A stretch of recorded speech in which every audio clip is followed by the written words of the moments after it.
One day, a 12-year-old boy named Ricardo was hanging out with his older cousin, Mike. Mike had served in the Vietnam War and decided to share some of his experiences with Ricardo.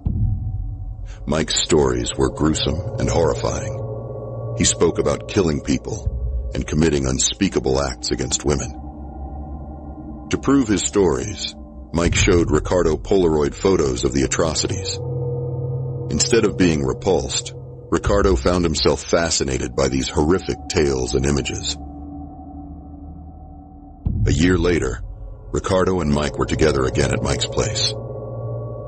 During their visit, Mike got into a fierce argument with his wife. In a fit of rage, Mike pulled out a gun and shot his wife dead right in front of Ricardo. Astonishingly, Ricardo wasn't horrified. Instead, he was captivated by the violent act he had just witnessed.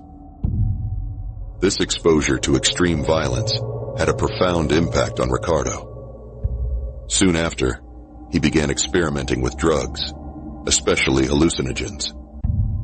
He also started committing petty crimes like shoplifting. His behavior became increasingly erratic, and he dropped out of high school. At 17, Ricardo landed a job at a local Holiday Inn. While working there, he began sneaking into guests' rooms at night, stealing their valuables. His criminal behavior escalated, and he started attempting to sexually assault some of the guests. Eventually, Ricardo was caught and fired from the job. By the age of 22, Ricardo decided to move from Texas to San Francisco, hoping for a fresh start.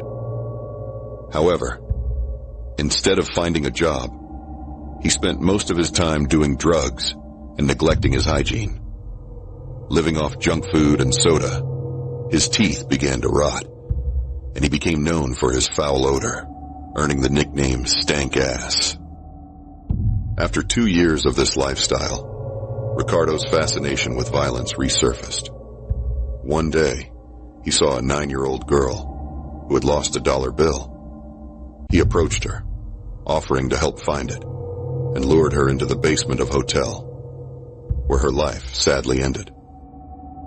His killing spree continued across multiple cities, from kids, grandparents, to young married couples, until the police used new technology to match a fingerprint from a stolen car to Ricardo, who had a previous arrest for auto theft. With a clear identification, they released his mugshot to the media. Ricardo's picture was all over the news, and the public was on high alert.